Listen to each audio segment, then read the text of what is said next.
Aujourd'hui, le chef Lionel Elissalde mélange toutes les saveurs du Sud dans son assiette.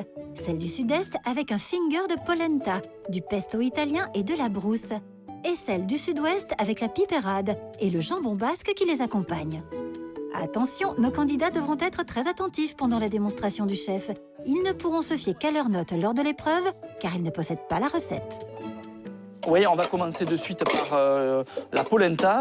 Ensuite, on va préparer les tomates pour faire la petite piperade. Et on va faire aussi quelques petites pétales qu'on va confire. Et ensuite, on va réaliser le pesto. On va préparer la brousse. Et ensuite, on va assembler un petit peu tout ça. Et on terminera en y déposant notre jambon précieusement dessus. Je crois que ça va rentrer en 30 minutes. Ouais, on va tout faire pour. Allez, Yo, on est parti. Pour toi peut-être, ouais, mais pour les candidats. Oui, ils vont y arriver. À l'énoncé de la recette, déjà 3 lignes. On va déjà créer la polenta pour ensuite pour la faire refroidir. Donc Très on bien. va aller de suite faire bouillir. Tac. Bon, ça va prendre quelques minutes, ça va être très rapide. Donc on téléphone pas Par quand on fait le exemple. bordel. Ouais, on n'oublie pas, hein, on n'oublie pas qu'il y en a quelque chose sur le feu, c'est hyper important.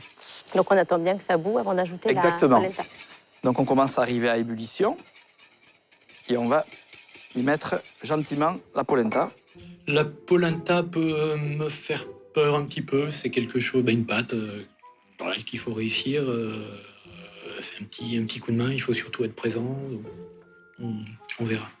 Donc là, on continue bien de fouetter, on ne laisse pas... Non, il faut vraiment qu'elle soit D'accord. vraiment au maxi de sa cuisson pour qu'ensuite elle se solidifie et qu'on puisse ensuite la détailler. Qu'est-ce que j'aime la polenta? Juste l'odeur. Ouais, moi j'adore aussi. Bon, pour l'instant, c'est un sans faute. La polenta prend très rapidement. Il faut donc l'avoir à l'œil et traquer les grumeaux. Ici, elle est parfaite. On n'allait pas très loin. Donc en général, après l'ébullition, c'est 4 à 5 minutes. à Ouais, feu doux. 4 à 5 minutes, ouais, voilà. Tac. Donc voilà, il faut une consistance quand même Oui, bien, assez épaisse, oui. bien épaisse. Je concentre mon attention sur la réalisation de la polenta, parce que ça peut paraître simple, mais voilà, il faut tout de même bien la cuire, avoir une bonne consistance. Ok, action. Je pense que c'est bon. On va y mettre un petit peu un fond Je de peux me sel. permettre? Dites-moi. Voilà, juste pour voir un Voilà peu la la consistance. consistance. Ok. Ah, c'est drôle ça. Pourquoi le sel au fond? Mais moi j'aime bien parce que ça va ensuite donner juste un petit côté salé. Ce que je D'accord. veux surtout, c'est de ne pas trop amener de sel dans la polenta parce qu'on va avoir la petite piperade, il va y avoir le jambon qui sera un Exact. petit peu plus salé, le pesto qui sera un petit peu punchy. Ok. Et donc forcément, on peut rester sur quelque chose d'un petit peu de nature. Je peux te poser une question? Oui. À 17h, tu fais quoi? Tu regardes pas dans le pot d'un chef sur France 2? Parce que là, tu as utilisé tous les, Ah, oui. tous mes petits Ouais, mots adorés, punchy, rock'n'roll. Bah, tu sais... Ah, il a oublié sexy. c'est... Il y a le sexy aussi, et le je l'ai pas magique. dit encore, mais c'est vrai que généralement, c'est quelque chose que j'utilise souvent. C'est des mots, c'est des termes, et voilà, c'est un peu comme dans notre établissement. Il faut que ce soit un peu punchy, rock'n'roll. C'est bien ça. On est rock'n'roll avec des airs qui roulent, mais sérieux tout de même. Alors on récapitule, au fond du plat, sel, huile d'olive et la touche basque, le piment d'Espelette. Donc, on va la couler. Tu veux ensuite l'étaler sur quelle épaisseur? On va peut-être l'étaler pour qu'il y ait vraiment une... Oui, quoi, Un bon centimètre, petit hein. rectangle. Oui, tout à fait, ouais. Bon, mais déjà, si on la laisse un petit peu comme ça, on pourra ensuite détailler un petit cube. On va y mettre un petit peu de papier film dessus. Centimètres. Tac, tchac. Tac, tac. Merci. Tchac, tchic, Tchac. tchac. Voilà. Donc, au contact, à la Michalak. Ah là, toujours. Ah, mais Tac. lui, je suis sûr qu'il regarde l'émission. Oui. Je peux pas, hein. Je dois m'occuper des enfants aussi, en même temps. Et là, on va la mettre à refroidir pour qu'ensuite on puisse la... Congélateur, c'est ça? Oui, tout à fait. OK. À peu près combien de temps au congélateur? Bon, généralement, ça prend très 45 vite. minutes, hein. Ouais, non, je pense Le temps de l'émission. 5-10 minutes, c'est vite D'accord. pris. Voilà. Tchac tchac, comme dirait le chef, la polenta c'est fait. Lionel Elissalde commence la préparation de la piperade. Il met sur le feu une casserole d'eau pour monder les tomates, une autre avec un fond d'huile d'olive, et enfin, il coupe de l'ail dégermé et un oignon doux des Cévennes. Allez, on va mettre un petit peu l'ail là. Donc grossièrement l'ail, on Ouais, le laisse grossièrement. grossir. Oui, oui. Ainsi que l'oignon, On n'a rien vu. cachou. Voilà, et ça, on va le faire compoter gentiment, vraiment très. Voilà, il faut que ce soit très mignon, très gentil, très sympa, quoi. La piperade, je pensais qu'il y avait du poivron. Bon, mais ça me va très bien, moi. Tomate, oignon, ail, ça me suffit. On va y mettre un petit couvercle, comme ça on va laisser. Ça hume. Sentez un peu. Ça hume, oui, oui, oui. On va laisser cuire tchoukou. Pardon. Qu'est-ce que t'as dit? Tchoukou. Tchoukou, tout doucement. Voilà. Alors, tchoukou tchoukou. Tchoukou. On va se préparer la tomate. Alors là, on a pris quand même une belle tomate. Cœur de bœuf, un c'est ouais, un petit peu cœur de bœuf, un peu à l'ancienne, et qu'on va aussi monder. D'accord. Parce que c'est quand même important. Moi, ce que j'aime bien, justement, en faisant cette petite compotée, c'est de ne pas avoir la peau. Et puis, ça ne demande pas beaucoup de préparation. Allez, là, c'est en train de bouillir. Les tomates. Donc là, on compte jusqu'à 20 et hop, on sort. Gramme, peut-être même des fois 10 secondes. Bon, on va être quand même plus ou moins sûr.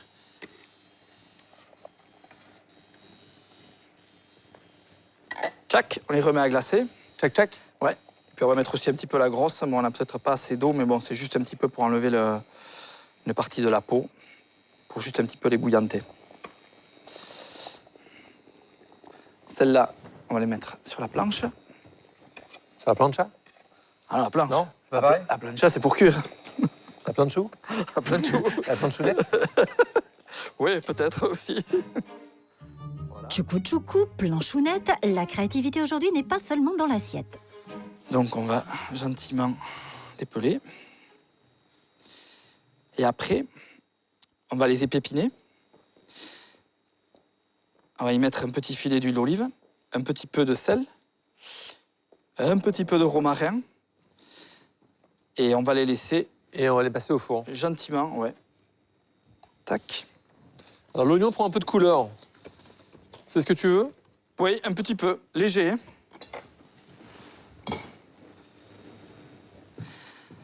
Allez, ensuite, on les pépine.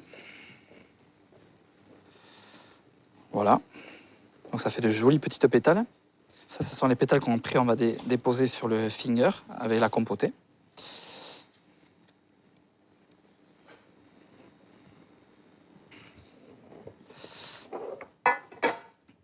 Ça fait déjà une belle couleur, donc après ça va vraiment bien ressortir dans l'assiette. Ça va mener ce petit côté un petit peu acide et un petit peu confit. Sel, romarin, un filet d'huile d'olive et les quartiers de tomates épépinés vont confire une dizaine de minutes au four. Le chef monte ensuite la grosse tomate cœur de bœuf. Là, on taille grossièrement.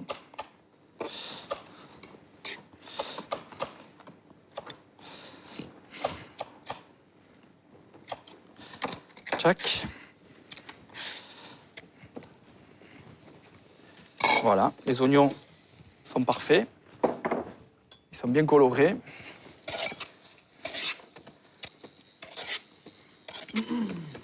Ça sent très bon. On va y mettre un petit peu de sel. Tac. Du gros sel, vous avez mis là. Ouais, Du gros et du sel. sucre en poudre. Ah, et du sucre en poudre pour caraméliser un peu le tout. Exactement.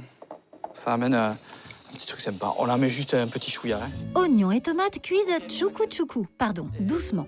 Le chef peut commencer la préparation du pesto, un pesto un peu différent, avec des pistaches qu'il torréfie dans une poêle sèche. Dans mon blender, nous allons y mettre maintenant du basilic frais, de la roquette, les petites pistaches. On va y mettre un peu de parmesan. Tac, tac, tac. Tac, tac, tac. Ouais, la moitié. J'ai l'impression de me regarder travailler, en fait. C'est vrai? De m'écouter, surtout. Ah bon? Moi, ce que j'aime bien dans le pesto, cet apport de pistache, ça parfume un petit peu, ça change un petit peu. On va se la mettre dedans. C'est bien, c'est un pesto rapide. Oui. Parce que souvent, le pesto, on demande de faire blanchir Ouais. les herbes. Ouais. Et toi, tu pars tout à cru. Ouais, et c'est bon. Et tellement plus rapide pour nos candidats. Un petit robot.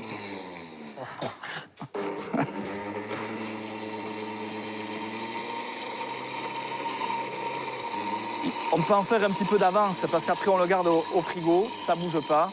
Et ça, c'est plutôt pas mal. Voilà. On va y mettre un dernier petit coup de boost.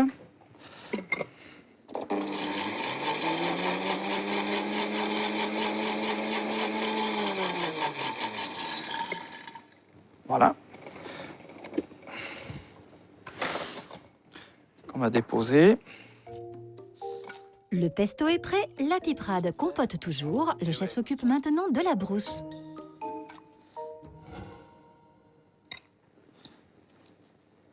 Je prends la brousse, je vais l'assaisonner et je vais essayer d'y mettre un petit peu de piment d'Espelette, un petit peu de sel fin. On va la remuer. Pas de trop, juste ce qu'il faut.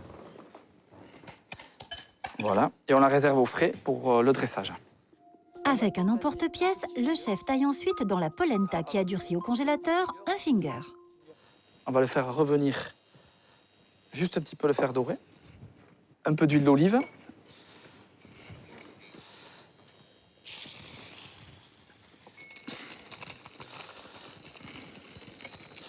Un joli finger.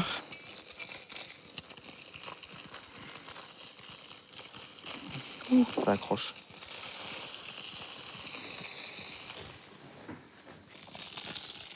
Bon, là, ça commence à être... Donc là, on va juste la dresser sur l'assiette.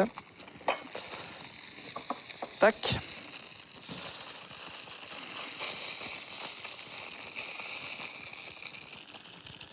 Alors, on va commencer à dresser. On va y déposer la polenta. On va y prendre notre petite compotée de tomates.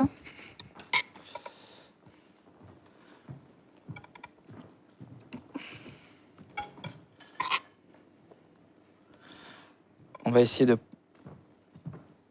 bien dresser sur le finger. Tac. Voilà. Merci Christophe. Ensuite, on va y mettre nos petites pétales de tomates qui amènent ce côté en plus un petit peu confit. On va y réaliser une petite quenelle. On a aussi souvent l'habitude d'employer le mot petit. Petit, toujours tout petit. Il y a un tour de main là. Une jolie petite quenelle, comme ça, qui va amener un petit peu de fraîcheur. On va y déposer notre pesto, bien vert. On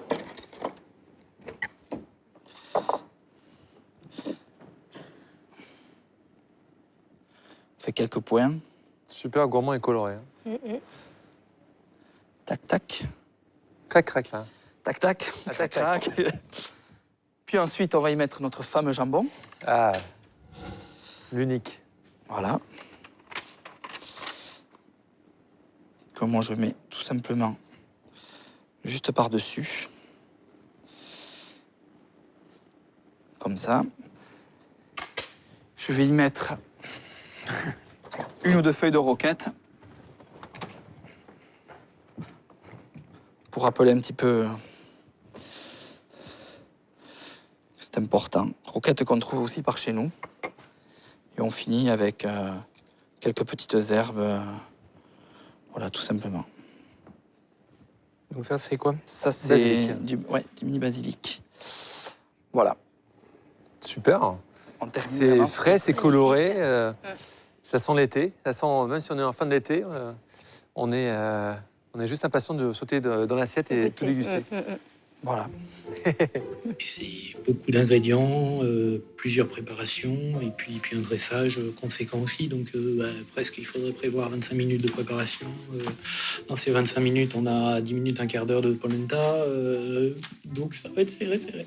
Pour moi, c'est vraiment plus que réalisable et je me vois vraiment réaliser avec brio.